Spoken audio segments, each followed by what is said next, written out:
Tuwing makakapanood tayo ng balita, panigurado palagi tayong nakakarinig ng samut-saring isyu patungkol sa kalagayan ng agrikultura sa bansa. Ganun pa man, nakalulugod malaman na sa sektor ng edukasyon, patuloy ang alab ng interes ng mga kabataan na mag-aral ng iba't ibang mga kursong tutugon sa mga kakulangang dinaranas natin ngayon. Bumisita kami sa Central Luzon State University ng Nueva Ecija.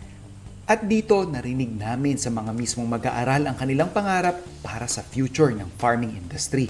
Ano sa tingin mo yung kulang natin? Machinery po na yung magagamit po ng magsasaka na yung mura lang po na mabibili po nila. Okay. Robot po na pwede pong mag-identify ng mga crops diseases. Mga libreng pataba, ganun. Kasi minsan po meron po libre pero hindi po siya sapat. Siguro po yung renewable po ng resources na meron tayo. Halimbawa po yun sa water, may mga lugar pa po dito sa Nueva Ecija na pag nagpapatubig po sila, binubuhat po nila yung timba na nakapatong sa magkabilang kahoy po na mahaba. Opo, tapos nilalakad po nila ekta-ektaryang lupa. So bali kung meron po tayong renewable land and water resources, saka pababawasan po yung commercialization po ng mga lupa po. Totoo yun. Yung mga farmers natin yung nakakawawa. Thank you so much. Kasi we need more of you guys. Mountain Dew yan.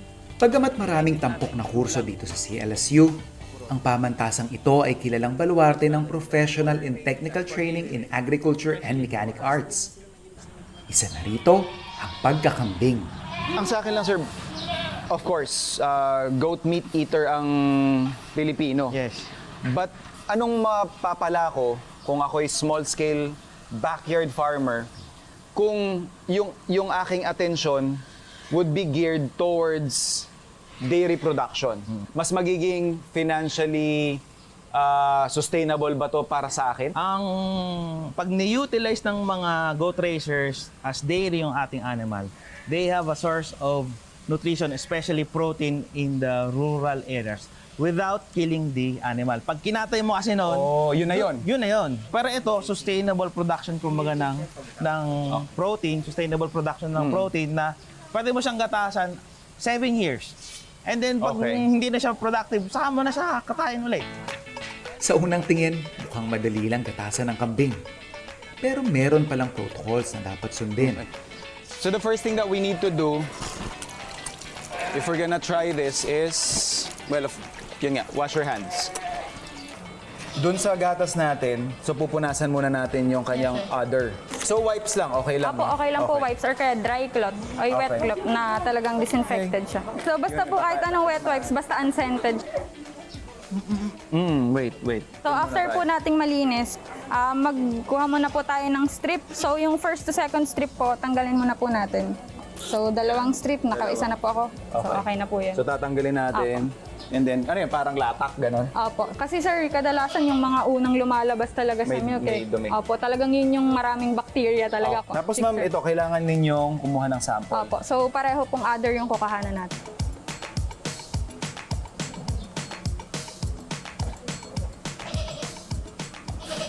Yan sir, yan po And yung then gagamitin natin sa milk quality control. So this is their way of monitoring yung quality Yes sir. nung Harrison, kung ano yung mga nakukuha nilang numbers. So, after nito ma'am, yun na, pwede na natin Apo, siyang kolektahan. gatasan. Okay. Sa isang araw, once lang siya ginagatasan. Yun po, depende po yun sa farmer. Pero dito sa Small Ruminant Center, ang naging practice talaga namin once lang. So every morning, pwede tayo kaya mag-start putok na siya ngayon. Opo. So, paano ma'am? Press and pull? So ito sir yung pang-press na. So ganito sir, ito po yung pang-lock and then ito yung Okay. Yan. Yun. Mas madali. Pag hindi mo na ilak ng maigi, magba-backflow, hindi lalabas yung gatas. So, importante ma-ilak natin tong thumb at saka yung pointing finger. Oo nga. So, mas naintindihan ko na hindi mo nga kailangan ng pull. Opo. Again, hindi po ito masakit para sa kanila. Mas masakit actually na hindi natin nakukuha yung gatas versus itong ginagawa natin kasi nare-relieve sila. Nare-relieve sila, oo. One of my best sellers and fast-moving sa hotel is itong sandwich na to. I think pag nandun ka sa industriya, kailangan talaga meron kang siguro offering ng gantong sandwich kasi napakasimple. Lalong-lalo na pag nandito tayo sa isang area na sila mismo yung gumagawa ng kanilang cheese. And yun nga, solid sa sarap. We will be making grilled cheese sandwich. The first step that we need to do is parang gagawa ako ng cheese spread. So meron tayo ditong cream cheese. Then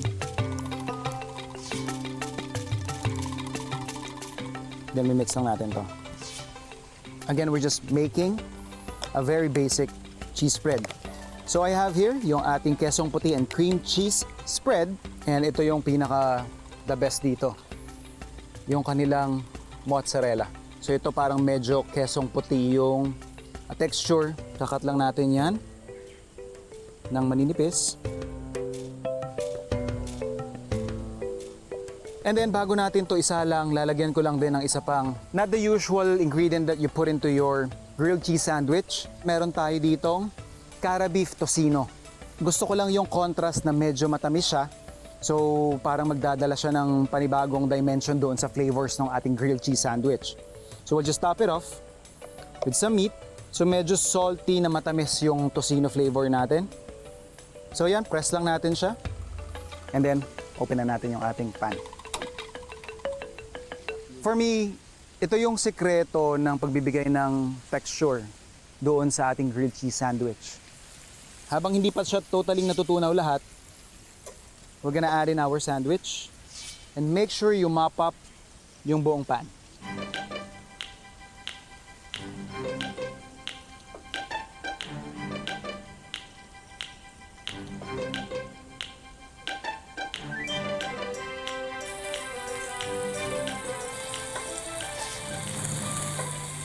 So basically, nakikita lang natin dito na medyo sinisipagan ko yung pag-flip sa kanya while maintaining yung supply ng ating mantikilya.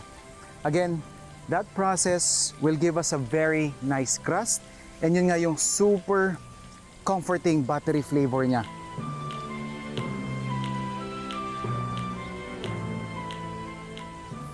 Sound check. Hindi.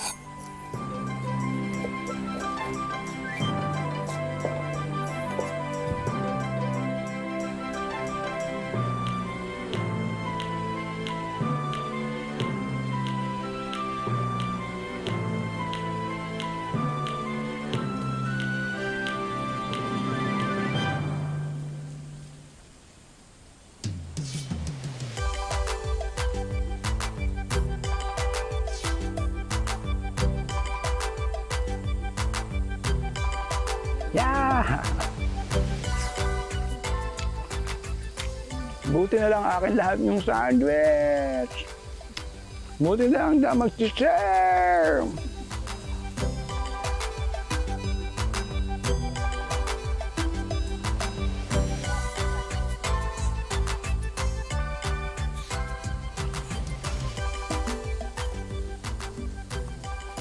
Sa sobrang sarap ng grilled cheese sandwich, gumawa ako ulit nito kinabukasan para i-share sa staff ng CLSU.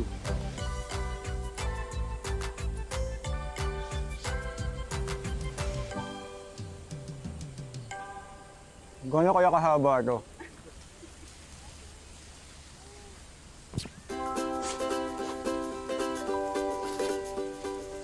That's a grilled cheese sandwich. Isa lang yung nagawa ko pero tatawag lang ako nung titikim. Kasi syempre ako nag-enjoy. Kaya nga may kon tayo. Pruweba. Ma'am. Ma'am, na. Pahawaan po yung stretch.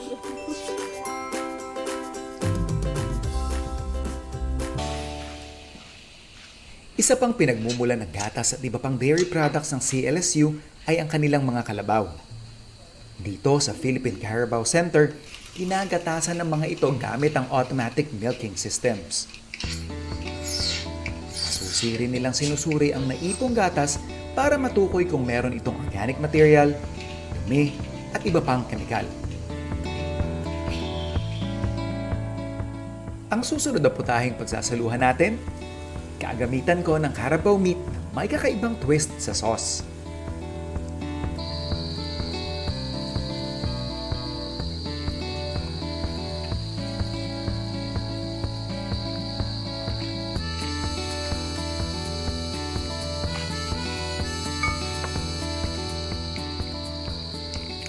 Na-prepare na natin yung ating protein, which in this case is yung ating beef tenderloin. And meron din tayo nakuhang isang portion ng Carabao tenderloin. So yun yung mga i-grill natin mamaya. Well, more of actually searing doon sa ating pan. Pero gagawa lang tayo ng not your usual barbecue sauce. Gagawa tayo ng white barbecue sauce. Since one of the products nila dito or one of the siguro aspeto ng product development nila dito is yung dairy products nila. We wanna make use of that as well. So meron sila ditong yogurt and mayonnaise. So we have here yung isa sa mga produkto nila, yung kanilang lacto juice. So ito gagamitin din natin siya. We'll just season this with some salt and some pepper.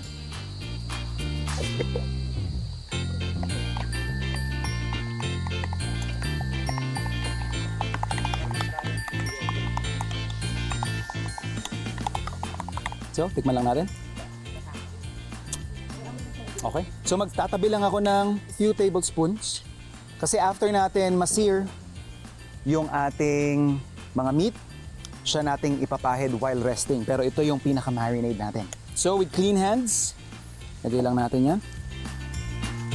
For your marinade, siguro just let it sit at least 15 minutes bago natin siya isalang doon sa ating pan. Ready na yung meat natin, sasalang ko na sa aking pan. So just a touch of oil. Pero dahil cast iron yung ginamit natin, hindi na siya actually necessary. Kasi once na napainit mo siya ng maganda, para siyang nagiging non-stick. Pero since may dairies yung ating marinade, just to be sure lang. Sinusure lang natin yung ating oil para kumalat na maigi. And then, salang na natin yung ating beef.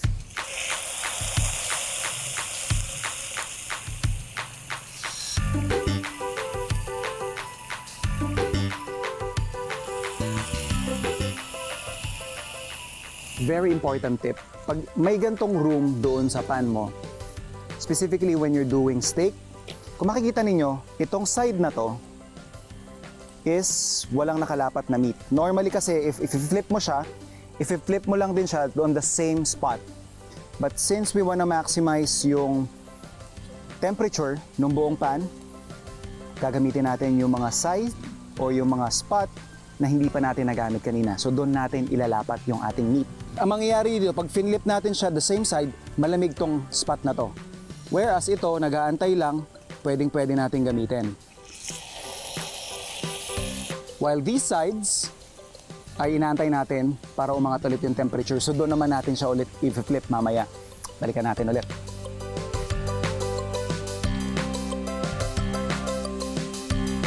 For our grilled mushroom, gagawa lang tayo ng oil-based na pamahid. We'll have our olive oil,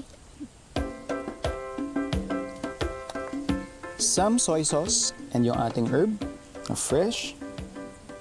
So gagamit ako ng ibang buo-buo and then I just chop up.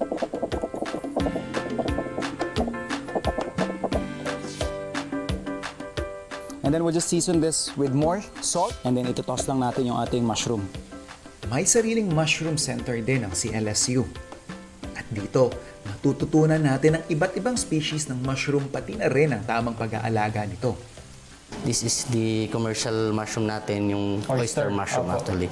Then the other species is like Pleurotus giganteus, yung pong mga tinatawag nating pink oyster, yung Pleurotus jamor.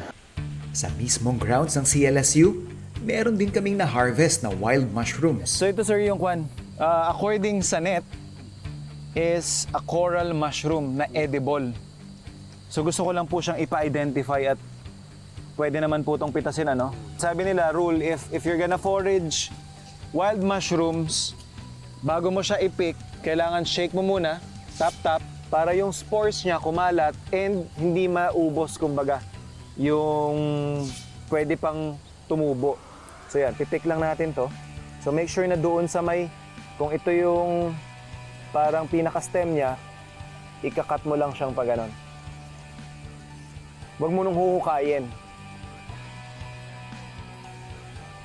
Ayan. So, So ito po ang ating very interesting na coral mushroom.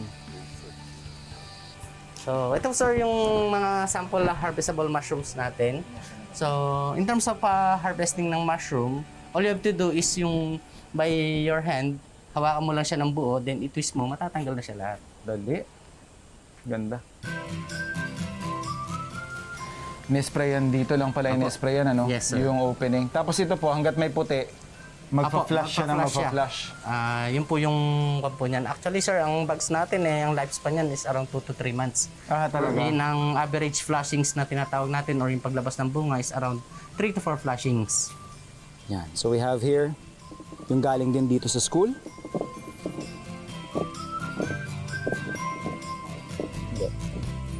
And then yung ating shiitake. You can definitely use canned button mushroom kung gusto mo lang ng medyo smoky na side dish. So tutuhog lang natin siya and then ipapalit natin doon sa ating steak while it's resting.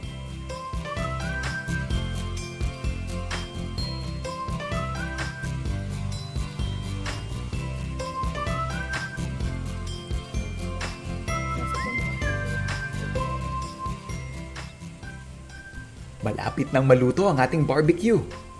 Bago natin ito hanguin, meron akong tip kung paano malalaman ang doneness ng karne gamit lamang ang iyong mga daliri. So basically, pag ganyan, well done. So medium well. Kung makikita nyo yan, medyo may bounce pero matigas pa rin. And then, this is medium rare. Kung mapapansin nyo yan. Medyo firm yung labas, pero yung loob mararamdaman nyo solid. And then this is your rare. Ayan, malambot. Dito sa area na to, we're at rare right now, still. Pero yung kabila, ito, maganda na yung bounce niya. I-rest na muna natin. Habang tong isa, i-flip lang ulit natin. So habang nagre-rest yung ating meat, papahiran lang natin siya ng ating white barbecue sauce.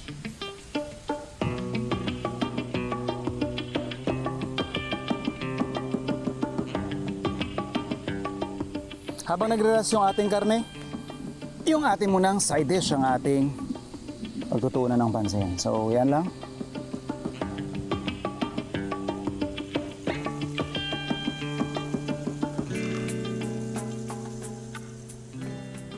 So for our side dish, siguro bigyan lang natin itong mga 5 to 8 minutes and then pwede na natin siyang isama doon sa ating plate.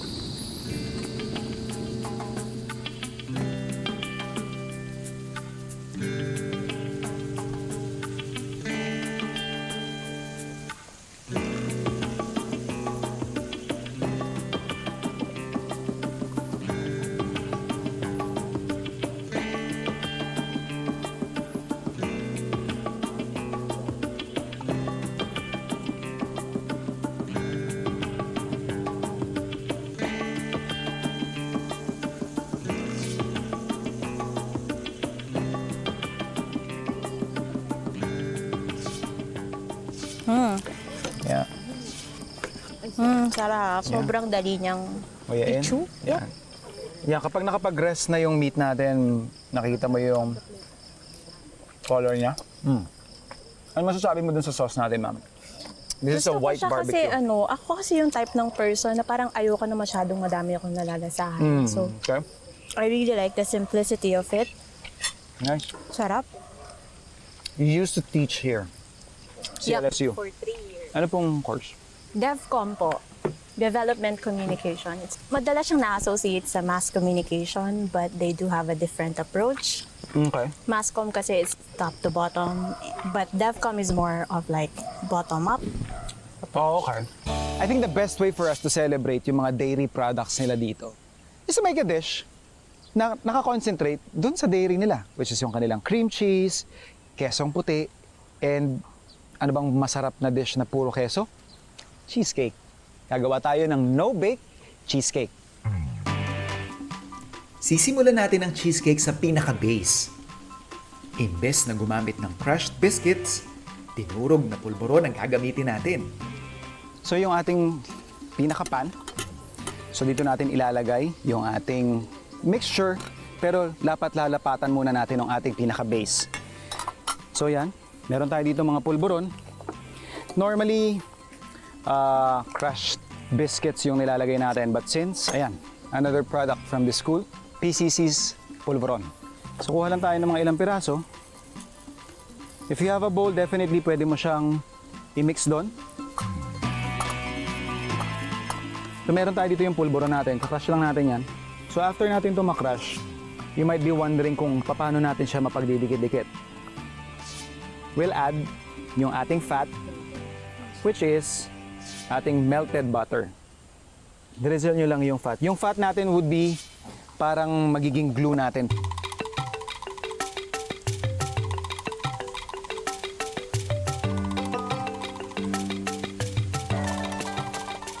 Satisfied na ako dun sa pagkakamolde natin ng ating crust or yung ating base. Pwede na natin pasok sa freezer para mabilis siyang mag-set. So here, we have our cream chilled. So bali yung magiging texture ng ating cheesecake nakadepende dito kung paano mo kagaling na whip yung ating cream. Siguro more or less mga 5 to 10 minutes lang to na exercise. Ayan, kung mapapansin niyo medyo kumakapal na siya. Ayan, no? Na-aerate na yung ating cream. So yung fat na yon, the more mo siyang ina-agitate or ini-aerate, mas natatrap niyo yung hangin. So doon nagkakaroon ng, kumbaga parang dumodoble yung size. Ilalagay lang natin yung iba pa nating ingredients. Like yung ating cream cheese. So not your usual cream cheese ingredient, pero dahil dito mismo ginawa and fresh na fresh, yung kesong puti nila, ilalagay din natin. Hindi ko na siya masyadong dudurugin kasi what I want is that kapag kinain mo siya, may yun nga, may parang surprise kang makukuha. Nagpop-up na medyo maalat-alat. Ifo-fold ko lang siya dun sa ating mixture.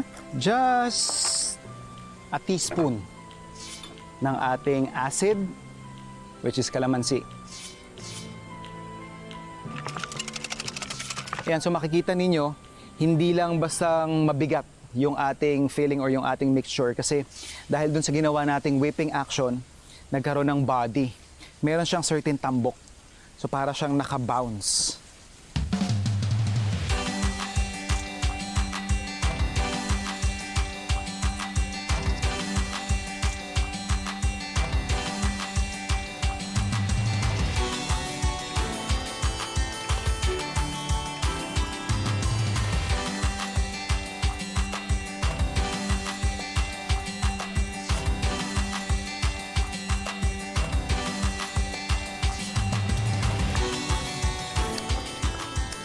Fan po ba kayong cheesecake? Yes. Fan po ito. No gelatin. As in pure lang siya. Kaya refrigerated lang siya. No bake, kumbaga. How's the taste? Good.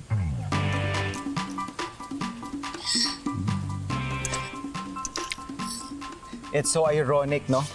Na sa panahon natin ngayon, what you will hear from left and right, basically news about food shortage, when in fact we have like CLSU, Yes. na hindi napapagod para mag-train, mag-provide, and syempre, to take on yung mga interested souls na ano bang mapapala ko with agriculture as a profession, di ba? That is why, you know, Chef, that's why we are trying to make agriculture more interesting. Yan. And how we do it? Well, maybe you have heard about smart agriculture.